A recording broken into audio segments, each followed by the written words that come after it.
আগের জালেম থেকে যদি কেউ শিক্ষা না নিয়ে পরে আবার জালেম হন, আল্লাহ কিন্তু ধরবে যে দেখো নাই চোখের সামনে কি ঘটায়া দেই। তুমি যদি শিক্ষা না নাও, মনে রাখবা পতিত জালেম যে ওর সাথে আমি আল্লাহ যা আচরণ করেছি, পরবর্তী জালেম ওর সাথে আরো ভয়ঙ্কর অবস্থা হবে। এটা মাথা রাখতে হবে। তাহলে মুসলিম দেশের রাষ্ট্রনায়ক একজন নবী, একজন শাসককে আল্লাহ বলতেছেন, দাউদ আমি দুনিয়াতে আপনাকে শাসক বানিয়েছি, মানুষের মাঝে ইনসাফের সাথে বিচার করবেন। এই ক্ষেত্রে আপনি আপনার মনের কথা শুনবেন না, খেয়াল খুশিতে যা আসবে এটা শুনবেন না, সঠিকভাবে ফয়সালা করবেন। যদি মনের কথা শুনেন তাহলে কিন্তু আপনি আল্লাহর রাস্তা থেকে দূরে সরে যাবেন। চিন্তা করছেন একজন নবীকে আল্লাহ ধমক দিতেছে, তাহলে অন্য যারা শাসক আছে এদের কি অবস্থা হবে বলেন? হ্যাঁ, আল্লাহ বলে ইন্নাল্লাযীনা ইউদিল্লুনা আন সাবিলিল্লাহ, যারা আল্লাহর রাস্তা থেকে দূরে সরে যাবে, লাহুম আযাবুন শাদীদুম বিমা নাসু ইয়াউমাল হিসাব, যারা আল্লাহর রাস্তা থেকে বিচ্যুত হয়ে যাবে তাদের জন্য রয়েছে কঠিন শাস্তি। লাহুম আযাবুন শাদীদ, কঠিন শাস্তি কেন? বিমা নাসু ইয়াউমাল হিসাব, কারণ তারা হিসাবের দিনকে ভুলে গিয়েছে। এজন্য মনে রাখবেন বর্তমান পৃথিবীতে ওই সমস্ত শাসকরাই জালেম হয়, ওই সমস্ত শাসকরাই জুলুম করে, যারা বিচার দিবস বলতে যে কিছু আছে এটা ভুলে গেছে। এই জন্য যা মন চায় তা করে, মানুষের উপর অত্যাচার, জুলুম, নির্যাতনার, পাশবিকতার জয় জয়কর অবস্থা সৃষ্টি করে। কেন? ওই যে আখেরাতে জবাবদিহিতা করতে হবে এটা ভুলে গেছে। তো আল্লাহ বলেন যারা নিজের মন মতো কথা শুনবে আর মানুষের মাঝে যা মন চায় তা করবে, তাদের জন্য কঠিন শাস্তি। কেন? তারা হিসাবের দিবসটাকে ভুলে যাওয়ার কারণে তাদের জন্য কঠিন শাস্তি। তাহলে মুসলিম শাসকের 1 নম্বর বৈশিষ্ট্য আল্লাহমুখী হওয়া। 2 নম্বর বৈশিষ্ট্য বলেন ইনসাফ কায়েম করা। বলেন বলেন তো মুসলিম শাসকের 2 নম্বর বৈশিষ্ট্য কি? এটা জরুরি বিষয়। প্রিয় ভাইরা, শাসকের 2 নম্বর গুণ শিখতেছি কি? ইনসাফ কায়েম করা। সূরা মাইদার 8 নম্বর আয়াতে আল্লাহ বলেন ওয়ালা ইয়াজরিমান্নাকুম শানাআনু কওমিন আলা আল্লা তা'দিলু, কোন জাতির প্রতি বিদ্বেষ তোমাদেরকে যেন ইনসাফ করতে, ইনসাফের বিপরীতে প্ররোচিত না করে। এদিকে তাকান সবাই, আমি ওনার প্রতি বিদ্বেষ রাখি, এজন্য উনি একটা জিনিস প্রাপ্য, কিন্তু আমি যেহেতু দেখতে পারি না তাই আমি ওনার বিপক্ষে ফয়সালা দিই।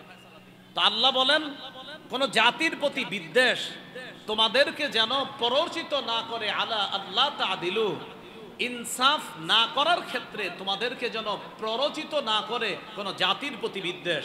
তাহলে কি শিখলাম? আমি কাউরে দেখতে পারি না বলে তাকে আমি ইনসাফ দিব না। আল্লাহ বলে এটা যেন না হয়।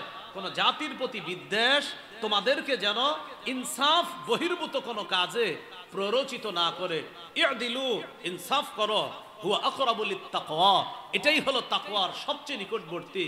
মনে রাখবা ওয়াত্তাকুল্লাহ, আল্লাহকে ভয় করো। ইন্নাল্লাহা খাবীরুম বিমা তা'মালুন, তোমরা যা করো আল্লাহ তাআলা সব সম্যক অবগত।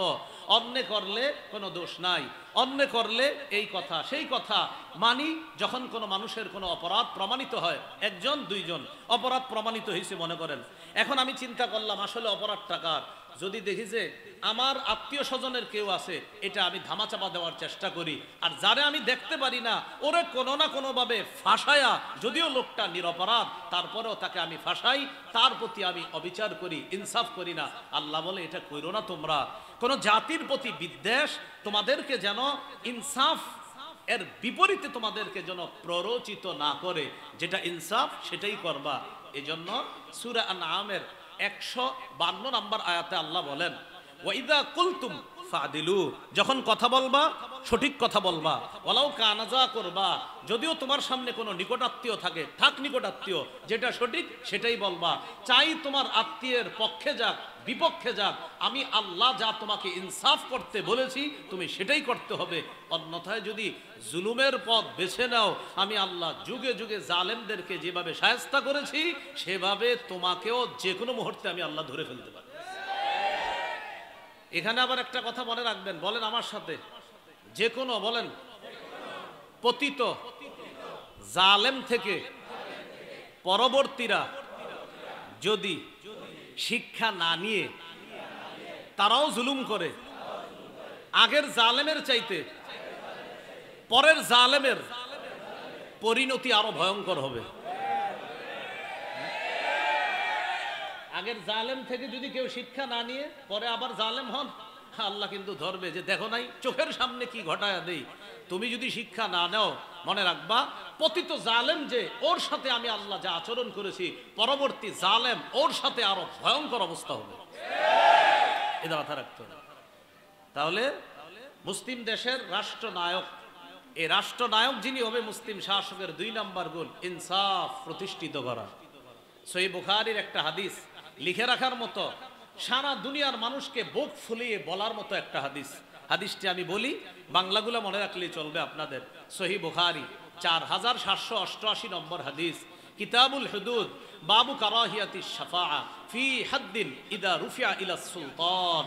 এটা হলো বাব আর অধ্যায়।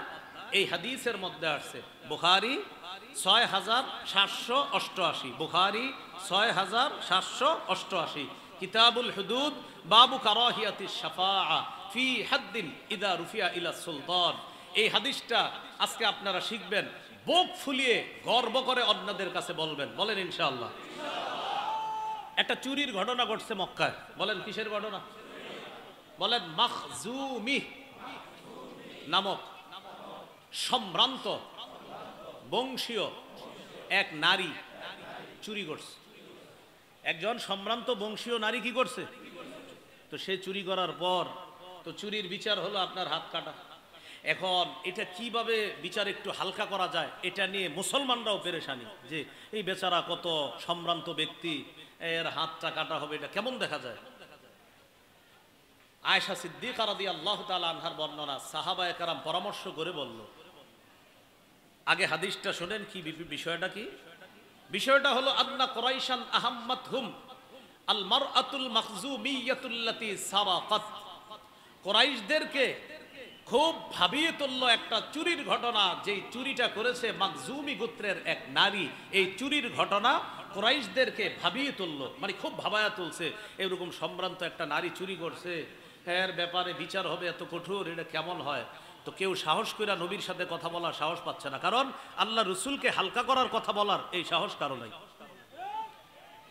এখন সাহাবায়ে কেরামের মধ্যে পরামর্শ চলতেছে, মাইয়ুকাল্লিমু রাসূলুল্লাহি সাল্লাল্লাহু আলাইহি ওয়াসাল্লাম, আচ্ছা এই ব্যাপারে নবীর সাথে কে কথা বলবে? ওয়া মাইয়াজতারি আলাইহি ইল্লা উসামা ইবনে যায়েদ হিব্বু রাসূলিল্লাহি সাল্লাল্লাহু আলাইহি ওয়াসাল্লাম। নবীজির পালক পুত্র যায়েদ বিন হারেসার ছেলের নাম উসামা, তাহলে সম্পর্কে নবীর কি হয়? নাতি। পালক পুত্র যায়েদের ছেলের নাম উসামা, তো উসামা সম্পর্কে নবীজির নাতি, আর নবীজি হলো উসামার দাদা। নবীজি এই উসামাকে খুব মহব্বত করতেন, খুব ভালোবাসতেন। সাহাবায়ে কেরাম বললেন, শোনো আমরা তো ভয়ে নবীর কাছে যেতে পারবো না, নবীর একজন আস্থাভাজন মানুষ আছে, সে কে? নবীর নাতি, সেটা হলো উসামা ইবনে যায়েদ, অর্থাৎ পালক পুত্র যায়েদের সন্তান উসামা। উসামা নবীর কাছাকাছি যাইতে পারে, নবীও তারে খুব আদর করে। এক কাজ করি, তারে দিয়ে নবীর কাছে একটু কথা বলাই যে এই মহিলাটার ব্যাপারে, শাস্তির ব্যাপারে একটু শিথিল করা যায় কিনা। উসামারে পাঠায়া দিছে নবীজির কাছে, উসামা তুমি গিয়ে নবীজিরে বলবা একজন সম্ভ্রান্ত বংশীয় নারী চুরি করছে, এখন একটু কি শিথিল করা যায় কিনা। উসামা নবীজির কাছে গেছে, ফাকাল্লামা রাসূলুল্লাহি সাল্লাল্লাহু আলাইহি ওয়াসাল্লাম, নবীজির সাথে কথা বলছে উসামা। কথা বলার পর রাসূলুল্লাহ সাল্লাল্লাহু আলাইহি ওয়াসাল্লাম উসামাকে বললেন, আতাশফাউ ফি হাদ্দিম মিন হুদুদিল্লাহ। উসামা, আল্লাহর বিধানের শাস্তির ব্যাপারে তুমি আমাকে সুপারিশ করছো? উসামা, আল্লাহর একটা বিধান প্রয়োগ হবে, এই ব্যাপারে তুমি আমাকে শিথিলতার সুপারিশ করছো?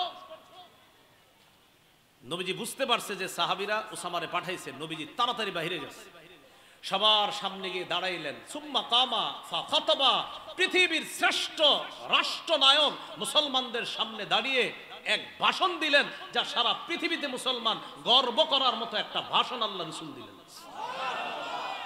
সবার সামনে গিয়ে দাঁড়াইছে, দাঁড়ানোর পর নবীজি সাল্লাল্লাহু আলাইহি সাল্লাম বললেন, শোনো তোমরা, ইয়া আইয়ুহান নাস, ইন্নামা দাল্লা মান কানা ক্বাবলাকুম আন্নাহুম কানু ইযা সারাকাশ শরীফ তারাকুহু।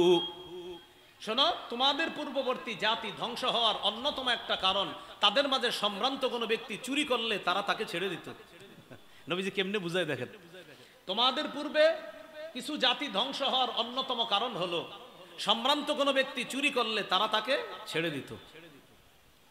ওয়াইদা সারাকাদ দাইফু ফীহিম আকামু আলাইহিল হাদ্দা। আর যখন তাদের মাঝে কোনো দুর্বল ব্যক্তি চুরি করত তখন তার উপর তারা শাস্তি প্রয়োগ করত। কি হলো বিষয়টা? ধনী মানুষকে ছেড়ে দিত, সম্ভ্রান্ত কোনো ব্যক্তি চুরি করলে তাকে ছেড়ে দিত, আর দুর্বল কেউ চুরি করলে তার উপর শাস্তি প্রয়োগ করা হতো। বর্তমানেও এটাই চলছে, সম্ভ্রান্ত ব্যক্তিদেরকে ছলে বলে কৌশলে পার করে দেওয়া হচ্ছে, আর দুর্বলের উপর অত্যাচার চালানো হচ্ছে। তো রাসূল সাল্লাল্লাহু আলাইহি সাল্লাম বলেন, সম্ভ্রান্ত কেউ চুরি করলে তারা কুহু, তাকে ছেড়ে দিত। ওয়াইদা সারাকাদ দাইফু ফীহিম আকামু আলাইহিল হাদ্দা। আর যদি কোনো দুর্বল কেউ চুরি করত তার উপর তারা শাস্তি প্রয়োগ করত। তাহলে নবী বললেন কি, অতীতের জাতি ধ্বংস হওয়ার কারণ সম্ভ্রান্ত ব্যক্তি চুরি করলে ছেড়ে দিত, গরিব মানুষ চুরি করলে শাস্তি প্রয়োগ করত তার উপর। এবার আল্লাহ নবী বলেন, শোনো তোমরা, লাউ আন্না ফাতিমাতা বিনতা মুহাম্মাদিন সাল্লাল্লাহু আলাইহি ওয়াসাল্লাম সারাকাত।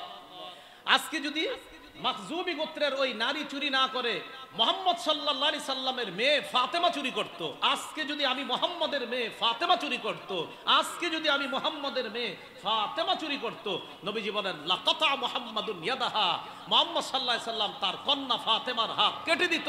গর্ব করে সারা দুনিয়াকে জানাবেন যে পৃথিবীতে এমন একজন রাষ্ট্রনায়ক পারলে দেখাও। কি বললেন? আজকে ওই সম্ভ্রান্ত মহিলা সে যদি চুরি না করে, মুহাম্মদ সাল্লাল্লাহু আলাইহি সাল্লামের কন্যা ফাতেমা, আর ফাতেমা রাদিয়াল্লাহু তাআলা আনহার চেয়ে সম্ভ্রান্ত পৃথিবীতে আর কোন মেয়ে হবে? তো নবী বলেন, আমার মেয়ে ফাতেমা যদি চুরি করত, আমি আমার মেয়ে ফাতেমার হাত কেটে দিতে কোনো ইতস্ত করতাম না, কারণ বিধানটা আল্লাহ। কি শিখলাম? মুসলিম শাসকের 2 নাম্বার গুণ ইনসাফ প্রতিষ্ঠিত করা। মনে থাকবে নি? কি প্রতিষ্ঠিত করা? ইনসাফ প্রতিষ্ঠিত করা। এই জন্য ইংরেজিতে একটা প্রবাদ আছে, no justice no peace, no justice no peace. বিচার নাই শান্তি নাই, বিচার নাই শান্তি নাই। কি নাই? বিচার নাই শান্তি নাই। ইংরেজিতে এরকম একটা কথা আছে। ইংরেজি এক দার্শনিক আমাদের নবীর ব্যাপারে বলেছেন, আই বিলিভ দ্যাট, এটা আমি বিশ্বাস করি, if a man like him, him মানে লাইক মুহাম্মদ সাল্লাল্লাহু আলাইহি সাল্লাম, কোন মানুষ যদি মুহাম্মদ সাল্লাল্লাহু আলাইহি সাল্লামের মতো এই যুগেও হতো, এই যুগেও যদি হতো, ওয়ার টু অ্যাসিউম দা, যে ওই ব্যক্তি বলতেছে যে মুহাম্মদ সাল্লাল্লাহু আলাইহি সাল্লামের মতো কোন ব্যক্তি যদি এই যুগেও হতো, এই যুগেও যদি মুহাম্মদ সাল্লাল্লাহু আলাইহি সাল্লামের মতো কোন ব্যক্তি হতো, আর এই যুগের এক নায়কত্ব যদি ওই ব্যক্তির হাতে থাকতো, তো ওই দার্শনিক বলতেছে হি উড, ওই ব্যক্তি সাকসিস, সে সাকসেসফুল হয়ে যেত। কিভাবে? তো বলতেছে ইন সলভিং ইটস প্রবলেমস, পৃথিবীর যত সমস্যা আছে এগুলা সমাধানে সে সাকসেস হতো। যদি মুহাম্মদ সাল্লাল্লাহু আলাইহি সাল্লামের মতো বর্তমান পৃথিবীতে একজন মানুষ থাকতো, তো সারা পৃথিবীর সমস্যা সে সমাধান করে ফেলতো। এটা একজন ইংরেজি দার্শনিকের কথা। মুহাম্মদ সাল্লাল্লাহু আলাইহি সাল্লামের একজন যদি হতো, হি উড সাকসেস, বলতেছে সে সাকসেস হয়ে যেত। ইন কিভাবে? সলভিং ইটস প্রবলেমস, যত সমস্যা আছে সব সমাধানে সে সাকসেসফুল হতো। এটা একজন ইংরেজি দার্শনিকের কথা, আমাদের নবীর ব্যাপারে বলে। মহাত্মা গান্ধী তো বলেছে, পৃথিবীতে শান্তি চাও তো ওমরের শাসন কায়েম করো, দুনিয়াতে শান্তি আসবে। আল্লাহ আমাদেরকে বুঝার তৌফিক দান করেন। তাহলে মুসলিম শাসকের 2 নাম্বার গুণ কি? ইনসাফ প্রতিষ্ঠিত করা। 3 নাম্বার, অন্যায়ের পথ পরিহার করে ন্যায়ের পথে চলা। এটা মুসলিম শাসকের 3 নাম্বার বৈশিষ্ট্য, অন্যায়ের পথ পরিহার করে ন্যায়ের পথে চলা। যেমন সূরা আরাফের 142 নম্বর আয়াত, বনি ইসরাইল মুসা নবীর কাছে আবদার জানাইল, মুসা, আমরা শরীয়তের উপর চলার জন্য আমাদের একটা লিখিত একটা পাণ্ডুলিপি হলে ভালো হয়, যেটা পড়ে পড়ে জানবো এটা করা হালাল, এটা করা হারাম, এটা করলে এই সওয়াব, এটা করলে ওই সওয়াব, এরকম আমরা কিছু চাই। মুসা নবী আল্লাহর কাছে দোয়া করলেন, আল্লাহ তারা একটা একদম সুবিন্যস্ত শরীয়ত চাইতেছে, আল্লাহ কি করা? আল্লাহ বললেন, ঠিক আছে, তুর পাহাড়ে চলে আসেন। সুবহানাল্লাহ। আসার পর 30 দিন এতেকাফ করেন। কয় রাত? 30 রাত এতেকাফ করেন। কয় রাত? 30 রাত এতেকাফ করেন। আল্লাহ তাআলা মুসা নবীকে নিয়ে গেলেন। আল্লাহ তাআলা খুশি হয়ে ইবাদত করার জন্য আরো 10 রাত দিলেন। মোট হলো 30 আর 10 কত হলো? 40। মুসা নবী যে 40 রাতের জন্য তুর পাহাড়ে চলে গেলেন, তার প্রতিনিধি বানায়া দিলেন হারুন নবীকে। হারুন নবীকে বললেন, ভাই হারুন, সঠিকভাবে কাজ করবা, ইনসাফের পথ তুমি ধারণ করবা, ন্যায়ের পথ ধারণ করবা, অন্যায়ের পথ পরিহার করবা। মুসলিম শাসকের 3 নাম্বার বৈশিষ্ট্য ন্যায়ের পথ গ্রহণ করা, অন্যায়ের পথ পরিহার করা। এবার আয়াতটা শুনেন, সূরা আরাফ 142 নম্বর আয়াতে আল্লাহ বলেন, ওয়া'আদনা মূসা 30 লাইলা। আমি মূসাকে তাওরাত কিতাব দেওয়ার জন্য 30 রাতের ওয়াদা করলাম। ওয়া আতমামনাহা বিআশরিন, 30 রাত ইতিকাফ করবে মূসা, আমি আল্লাহ 10 দিয়ে আরো পুরা করলাম। ফাতাম্মা মিকাতু রাব্বিহি 40 লাইলা। এইভাবে মূসার রবের নির্ধারিত মেয়াদ হয়ে গেল 30 আর 10 এ 40। এটা হয়ে গেল নির্ধারিত মেয়াদ। ফাতাম্মা পূর্ণ হলো মিকাতু রাব্বিহি, মূসা নবীর রবের নির্ধারিত মেয়াদ কত দিনে? 40 লাইলা, 40 রাতে পুরা হলো। প্রথম ছিল কয় রাত? 30 রাত। বাড়াইলো কয় রাত? 30 আর 10 কত? তো আল্লাহ বলে ফাতাম্মা পূর্ণ হলো মিকাতু রাব্বিহি, তার রবের নির্ধারিত মেয়াদ 40 লাইলা, 40 রাতে পূর্ণ হলো। ওয়াকালা মূসা লিআখিহি হারুন আখলুফনি ফি কওমি। ওয়াকালা মূসা, মূসা নবী বললেন লিআখিহি, তার ভাই হারুনকে বললেন, হারুন উখলুফনি ফি কওমি, আমার অনুপস্থিতিতে তুমি আমার সম্প্রদায়ের প্রতিনিধিত্ব করবা। ওয়া আসলিহ, তুমি ন্যায়ের পথ গ্রহণ করবা, সংশোধন করবা, সঠিক কাজ করবা। ওয়ালা তাত্তাবি' সাবিলাল মুফসিদিন, অন্যায় সৃষ্টিকারী যারা, ফাসাদ সৃষ্টিকারীদের পথ অনুসরণ করবা না। তাহলে কি শিখলাম? অন্যায়ের পথ অনুসরণ করা যাবে না, ন্যায়ের পথ অনুসরণ করা। শাসকের 3 নাম্বার বৈশিষ্ট্য, তিনি কোনোভাবেই অন্যায়ের পথ গ্রহণ করবে না, বরং মুসলিম শাসক সদা সর্বদা ন্যায়ের উপর অটল রাখে, জাতির উপর তিনি নেতৃত্ব দান করবেন। এটা হলো 3 নাম্বার। 4 নাম্বার মুসলিম শাসকের বৈশিষ্ট্য, বাংলাটা বলেন, বলেন, শিষ্টের লালন, দুষ্টের দমন। আর একটু সহজ বাংলা বলি, বলেন, ভালোকে লালন, খারাপকে দমন। ভালোকে লালন করতে হবে, হ্যাঁ হ্যাঁ ঠিক আছে ঠিক আছে, খারাপ খবর আছে, মানে ভালো ঠিক আছে, খারাপ খবর আছে, এই। তাহলে ভালোকে লালন, দুষ্টকে দমন। তো একটু সুন্দর বাংলায় বললাম আর কি, শিষ্টের লালন, দুষ্টের দমন। আর সহজে ভালো মানুষরে লালন করতে হবে, খারাপ গুলারে দমন করতে হবে। এই ব্যাপারে আমরা দৃষ্টান্ত নেই সূরা কাহাফ 83 থেকে 91 নম্বর আয়াত। সূরা কাহাফের 83 থেকে 91 নম্বর আয়াত। পৃথিবীর একজন বাদশা ছিল, তার নাম যুলকরনাইন। নাম শুনছেন নি? আল্লাহ তাআলা বলেন, ওয়াসআলুনাকা আন যিল করনাইন, নবী তারা আপনাকে যুলকরনাইন বাদশা সম্পর্কে জিজ্ঞাসা করে। কুল সাআতলু আলাইকুম মিনহু যিকরা, আপনি বলেন আমি যুলকরনাইনের ব্যাপারে তোমাদের কাছে এখন কিছু আলোচনা করব। ইন্না মাক্কান্না লাহু ফিল আরদ, আমি যুলকরনাইনকে পৃথিবীতে ক্ষমতা দান করলাম। ওয়া আতাইনাহু মিন কুল্লি শাইইন সাবাবা, আমি তাকে সব জিনিসের উপকরণ দান করলাম। এখানে ব্যাখ্যা, উপকরণ দ্বারা উদ্দেশ্য, যুলকরনাইনকে আল্লাহ এমন একটা যোগ্যতা দান করছেন, তিনি যে কোনো সময় যে কোনো কিছু দিয়ে যে কোনো জিনিস বানিয়ে ফেলতে পারতেন। সুবহানাল্লাহ, এটা উপকরণ। তো আল্লাহ তাআলা বলেন, ফাআতবাআ সাবাবা, যুলকরনাইন বাদশা একদিন আমার হুকুমে সফর করা শুরু করলেন। কোথায় যাবে? পৃথিবীর একদম পশ্চিম প্রান্তে যাবে। কোথায় যাবে বলেন তো? একদম পৃথিবীর পশ্চিমে, যেখানে যাওয়ার পর এর ওই পাশে আর কোনো বাড়িঘর নাই, কেউ নাই।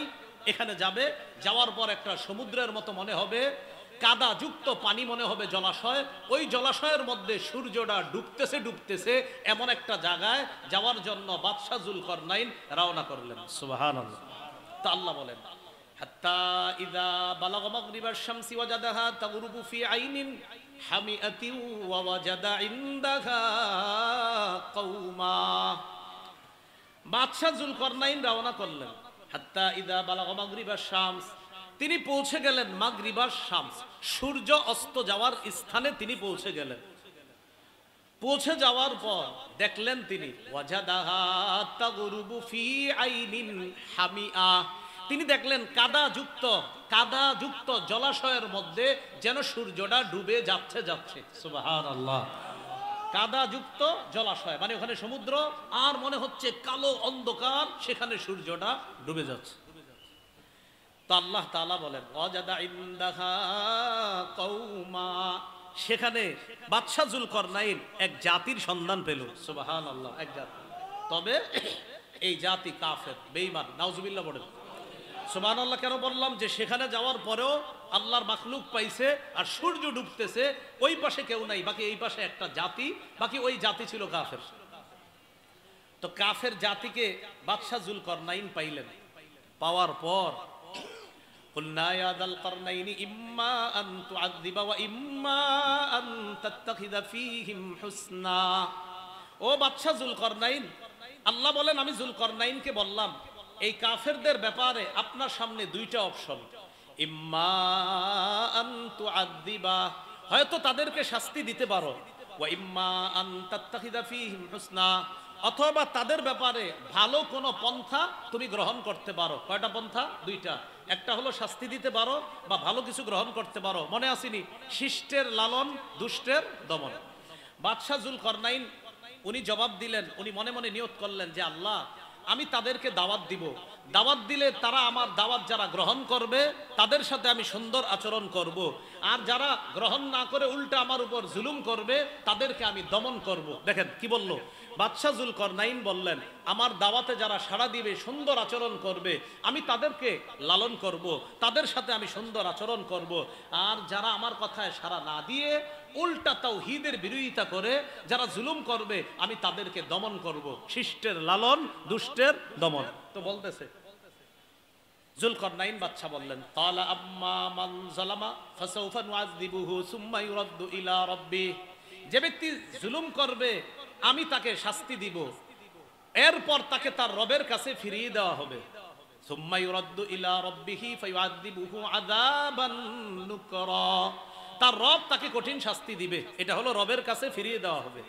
ওয়া আম্মা মান আমানা ওয়া আমিলা সালিহা, আর যে ব্যক্তি ঈমান আনবে, ওয়া আমিলা আমালান সালিহা, যে ব্যক্তি ঈমান আনবে এবং নেক কাজ করবে, ফালাহু জাযাআনিল হুসনা, তার জন্য রয়েছে উত্তম প্রতিদান, আমি তার সাথে সুন্দর আচরণ করব, আখিরাতেও তার জন্য ভালো অবস্থা।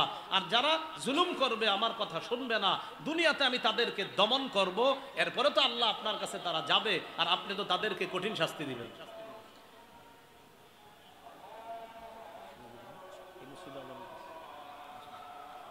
আমরা একটা মসজিদে আজানের জবাব দিই বাস। আল্লাহু আকবার, আল্লাহু আকবার। শেষ করে দিচ্ছি বাস, একটু আরেকটা কয়েকটা বাকি আছে, এই কয়েকটা সংক্ষেপে বলে দিব।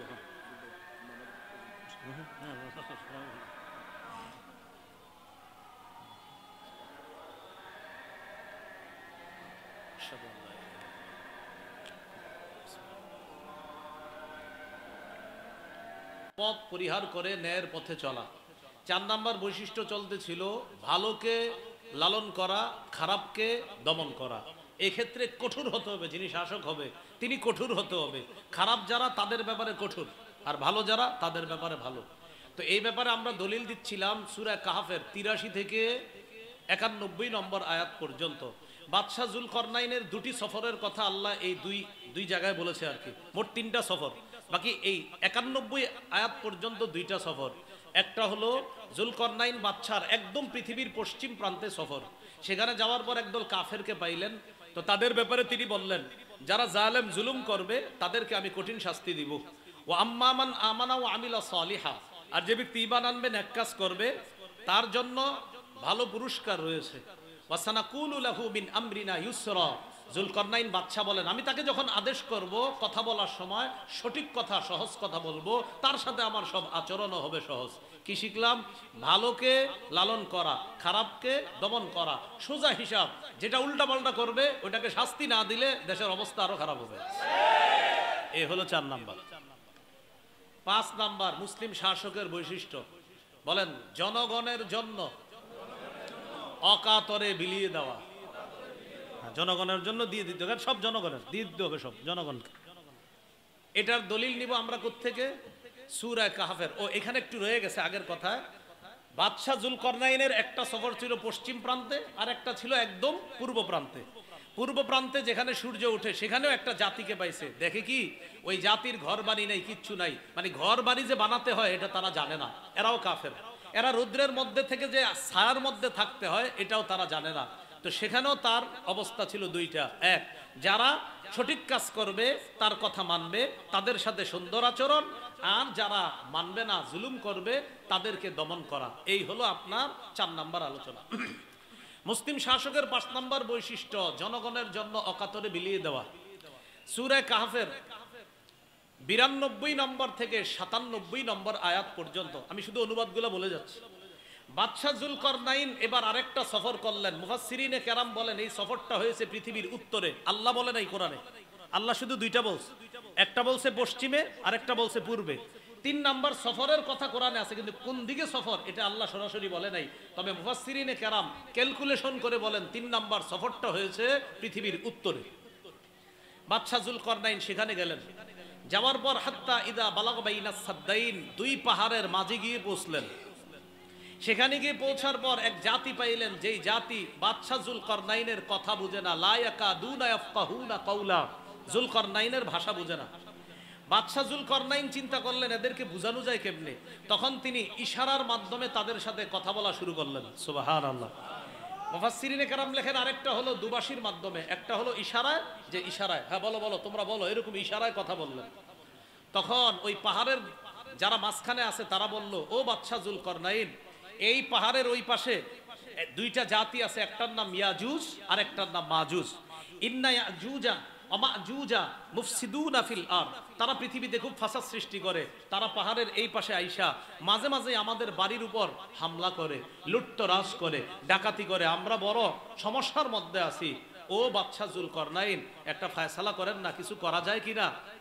ফাহাল নাজআলু লাকা খারজান আলা আন তাজআলা বাইনানা ওয়া বাইনাহুম সাদ্দা, আপনি আমাদের মাঝে আর ওই ইয়াজুজ মাজুজের মাঝে এমন একটা প্রাচীর করে দেন, একটা প্রতিবন্ধক তৈরি করে দেন, প্রয়োজনে আপনারে আমরা টাকা দিমু, কর দিমু, ট্যাক্স দিমু, পারিশ্রমিক দিমু। এটা কারা বলল? ওই জাতি। বাদশাহ জুলকরনাইন বললেন কিচ্ছু লাগবে না, মা মাক্কান্নি ফিহি রব্বি খাইর, আল্লাহ আমাকে যা দিয়েছে, যে ক্ষমতা দান করেছেন, তোমরা যা দিবা এর চেয়ে অনেক উত্তম দান করেছেন। আমি শুধু তোমাদেরকে বলি তোমরা শুধু সংগ্রহ করো, যা অর্থের প্রয়োজন সব আমি দিব, যা যা লাগে সব আমি দিব, তোমরা খালি আমার একটু সহযোগিতা করো। কি সহযোগিতা? আতুনি জুবারাল হাদিদ, লোহার পাত আনো। বাদশাহ জুলকরনাইনের জন্য তারা লোহার পাত নিয়ে আসলো। লোহার পাতগুলা 2 পাহাড়ের মাঝখানে রাখতে শুরু করলো। লোহার পাত রাখতে রাখতে হাত্তা ইদা সাওয়া বাইনাস সাদাফাইন, 2 পাহাড়ের একদম উঁচা চূড়া, বুঝেন এই 2 পাহাড়, এই 2 পাহাড়ের মাঝে ফাঁকা, এই ফাঁকা যে মধ্যে লোহার পাত রাখতে রাখতে এটা এটা এটা এই যে 2 পাহাড়, একটা পাহাড় আর একটা পাহাড়, মাঝখানে লোহাগুলা রাখতে রাখতে এই 2 পাহাড়ের চূড়া সম পরিমাণ লোহার পাত রাখা হয়ে গেছে। বুঝছেন নি কথাটা? এখন ছিদ্র বন্ধ, বাকি কোনো পার্টিশন দেওয়া হয় নাই, শুধু লোহাগুলা রাখা হয়েছে। মাঝে মাঝে ছিদ্র টিদ্র হয়ে যেতে পারে, ইয়াজুজ মাজুজ এসে নাড়া দিলে পড়ে যেতে পারে। তখন জুলকরনাইন বললেন উনফুখু, আগুন জ্বালাও, আগুনের মধ্যে বাতাসের ব্যবস্থা করো। এটার মধ্যে বাতাসের ব্যবস্থা করার পর এখানে প্রচুর পরিমাণে কয়লা জ্বালাও। কয়লা জ্বালানোর পর এটার মধ্যে তামা গলাও। গলানোর পর ওই গলিত তামা আমার কাছে নিয়ে আসো। উফরিকা আলাইহি কিত্র, আমি এই লোহার উপর এই তামাগুলা ঢেলে দিব। বাদশাহ জুলকরনাইন ওই লোহার উপর এগুলা ঢেলে দেওয়ার পর এই লোহা একটা আরেকটার সাথে সুন্দরভাবে লেগে কঠিন একটা পার্টিশন তৈরি হয়ে গেছে। আল্লাহ তাআলা বলেন এমন ভাবে পার্টিশন তৈরি হয়েছে, ওই ইয়াজুজ মাজুজ চাইলেও তারা এপাশে অতিক্রম করে আসতে পারবে না, আবার এটার কোনো ছিদ্র তারা তালাশ করে পাবে না। তো আল্লাহ তাআলা বলেন উফরিকা আলাইহি কিতরা, বাদশাহ জুলকরনাইন সম্পর্কে বলেন যে আমি এটা ঢেলে দিব। তো ঢেলে দেওয়ার পর তখন তারা আর ওইটার কোনো পার্টিশনও খুঁজে পায় নাই, উপর দিয়ে যে এপাশে আসবে এটাও পায় না। এটা হলো আপনার 5 নাম্বার বৈশিষ্ট্য, অকাতরে বিলিয়ে দেওয়া। লোহার পাত তৈরি করা, তামার ব্যবস্থা করা, কয়লার ব্যবস্থা করা, জ্বালানির ব্যবস্থা করা, যত খরচ লাগছে সব বাদশাহ জুলকরনাইন একা বহন করছে। তাহলে জনগণের জন্য অকাতরে বিলিয়ে দেওয়া, কি করা বলেন তো? অকাতরে বিলিয়ে দেওয়া। হ্যাঁ, এটা মনে রাখতে হবে, জনগণের জন্য অকাতরে বিলিয়ে দেওয়া। আমরাও বিলিয়ে দেই, এরে দেই, অমুক রে দেই, আমার আশেপাশে যে আছে দেই, আমি রাখি না তো, তারে দেই, এরকম না, এরকম হবে না। জনগণের জন্য। আমাদের ব্যবস্থা পুরো উল্টা, আমরা জনগণেরটা আইনা আশেপাশের মানুষকে দেওয়া হয়, এটা অন্যায়।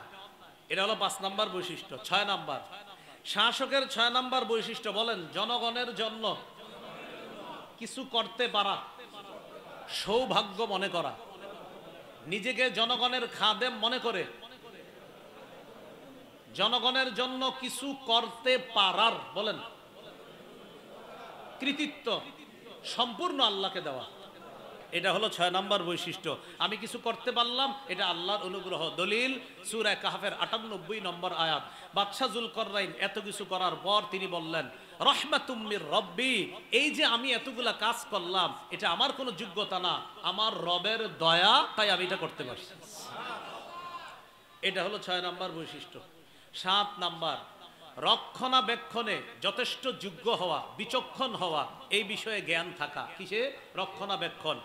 এই দেশে কি পরিমাণ খাবারের প্রয়োজন, আগামী 5 বছর 3 বছর আমাদের দেশের অর্থনৈতিক অবস্থা কেমন হতে পারে, এমন উন্নতি না করা যে উন্নতি করার পর মাথা পিছু 1,07,000 টাকা ঋণ হয়ে যায়, বাচ্চা আজকে জন্ম নিলেও ঋণী হয়, এই জাতীয় উন্নতির প্রয়োজন নাই।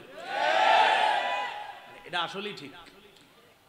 তো 7 নাম্বার, রক্ষণাবেক্ষণে যথেষ্ট সচেতন হওয়া, যোগ্য হওয়া। দলিল সূরা ইউসুফের 55 নম্বর আয়াত। ইউসুফ আলাইহিস সালাতু ওয়াস সালাম মিশরের বাদশাকে বললেন, ইজআলনি আলা খাজাইনিল আরদ, আমাকে দেশের খাদ্য গুদামের দায়িত্বে নিয়োজিত করেন, দেশের অর্থ সম্পদের ব্যাপারে আমাকে দায়িত্ব দেন। ইন্নী হাফিজুন আলিমুন, এই ব্যাপারে আমি সংরক্ষক, আলিমুন, এই ব্যাপারে আমি জ্ঞান রাখি। এখন একটা কথা বুঝেন, বুখারীতে আসছে, নবীজি বলেছেন, লা তাসআলিল ইমারা, দায়িত্ব চেয়ে নিও না। বুখারীতে আসছে কি বলেন সবাই? বুখারীতে আসছে কি দায়িত্ব? এন্ড ইউসুফ নবী তো দায়িত্ব চাইতেছে। বুখারীতে আসছে দায়িত্ব চেয়ে নিও না, আর ইউসুফ নবী মিশরের বাদশাকে বলতেছে আমাকে দায়িত্ব দেন।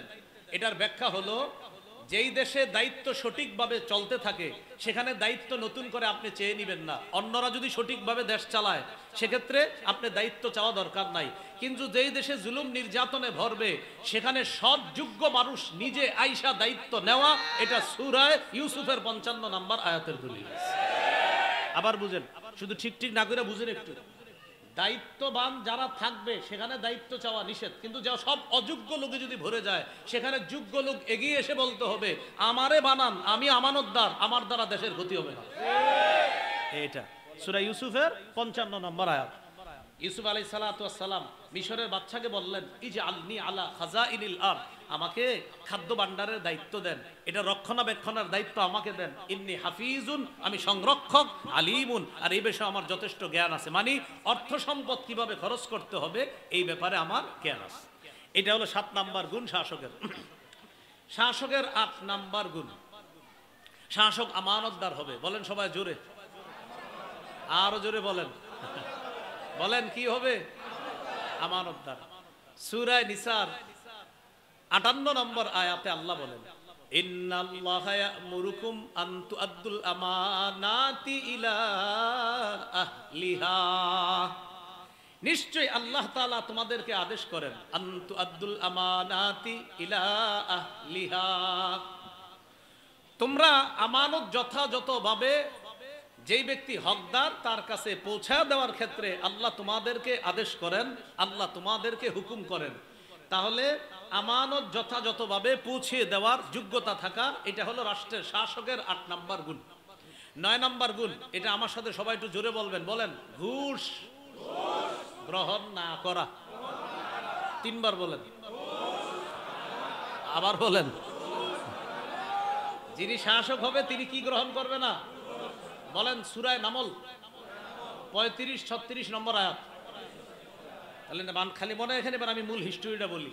রানী বিলকিসের কাছে সুলাইমান নবী চিঠি পাঠাইছে, বললেন তুমি যদি সহজে সহজে গ্রহণ করো আসো, না হয় কিন্তু খবর আছে। রানী বিলকিস তখন চিন্তা করে দেখলো আসলে সুলাইমান নবীর কথা মেনে নেওয়াই কল্যাণকর। রানী বিলকিস পরীক্ষা করার জন্য সুলাইমান নবীর কাছে কিছু ঘুষ পাঠাইতে চাইল। রানী বিলকিস তার সামনে যারা আছে তাদেরকে বলল, শোনো আমি একটা হাদিয়া পাঠামু সুলাইমান নবীর কাছে। কি পাঠামু? হাদিয়া। বাকি এটা হাদিয়াও হতে পারে, আবার ঘুষ হতে পারে। কিভাবে? কয় দেখো, আমি দুনিয়াবি কিছু উপঢৌকন তার সামনে পেশ করব। সে যদি দুনিয়াদার হয় তাহলে আমার এটা গ্রহণ করে নিবে, আর আমার সমস্যা হবে না। কারণ কিছু টাকা পয়সা দিয়া, কিছু অর্থ দিয়া যদি তাকে নিবৃত্ত রাখা যায়, সেও থাকলো আমিও ভালো থাকলাম, সেও থাকলো আমিও ভালো থাকলাম। এই দেখবেন, এই যে আপনার দোকানটা, কিছু মানুষ এসে খালি জ্বালাবে, এই সমস্যা হবে, ওই সমস্যা হবে, ধরাইয়া দিবেন, দেখবেন আগামী 1 বছর আর সমস্যা নাই। রানী বিলকিস চিন্তা করলো, কিছু দিয়া দিয়া যদি আমি আমারটা ঠিক রাখতে পারি, সমস্যা কি? এরকম কিন্তু চলতেছে যে আমারটা ঠিক ঠিক।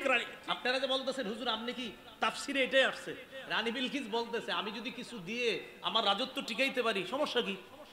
তাহলে সুলাইমান নবীর কাছে পাঠামু, পাঠানোর পর তিনি যদি আমারটা গ্রহণ করে তাহলে বুঝবো আমার রাজত্ব পাকা, তারটাও পাকা। তার রাজত্বে সে রাজা, আমার রাজ্যে আমি রানী, বাস। আর যদি গ্রহণ না করে পাঠা দেয় তাহলে বুঝবো না তিনি দুনিয়াদার না, তখন আমি তার কাছে যাওয়ার আগেই আল্লাহর কাছে আত্মসমর্পণ করব। দেখেন কি বলে, ওয়া ইন্নী মুরসিলাতুন ইলাইহিম বিহাদিয়্যা ফানাযিরাতুম বিমা ইয়ারজিউল মুরসালুন। আমি সুলাইমানের কাছে উপঢৌকন পাঠাবো, আর দেখবো যাদেরকে দিয়ে পাঠাবো এই দূতরা কি খবর নিয়ে আসে। তো দূতরা উপঢৌকন নিয়ে সুলাইমান নবীর কাছে গেছে। ফালাম্মা জাআ সুলাইমানা ক্বালা আতুমিদ্দুনানি বিমাল। যখন সুলাইমান নবীর কাছে গিয়ে উপঢৌকন পেশ করলো, সুলাইমান নবী বললেন, আমাকে কি সম্পদ দিয়ে তোমরা সাহায্য করতে চাও? ফামা আতানি আল্লাহু খায়রুম মিম্মা আতাকুম। আল্লাহ আমাকে যা দান করেছেন, তোমরা আমাকে যা দিয়েছো, তোমাদেরকে আল্লাহ যা দিয়েছেন, এর চাইতে অতি উত্তম নেয়ামত আমি সুলাইমানকে আল্লাহ দান করছি। রানী বুঝতে পারছে না, এরে দুনিয়াবি কিছু দিয়া ঠেকানো যাবে না, থামানো যাবে না। রানী সুলাইমান নবীর কাছে আসার আগেই আল্লাহর কাছে আত্মসমর্পণ করে সুলাইমান নবীর কাছে এসে বললেন, ও সুলাইমান, আমি অলরেডি আল্লাহর কাছে আত্মসমর্পণ করে ফেলেছি। এ হলো 9 নম্বর বৈশিষ্ট্য। সর্বশেষ 10 নম্বর বৈশিষ্ট্য, রাষ্ট্র শাসক যিনি আল্লাহর বিধান অনুযায়ী ফয়সালা করবে। বাস, আল্লাহর বিধান, বলেন কার বিধান? আল্লাহর বিধান অনুযায়ী ফয়সালা করবে।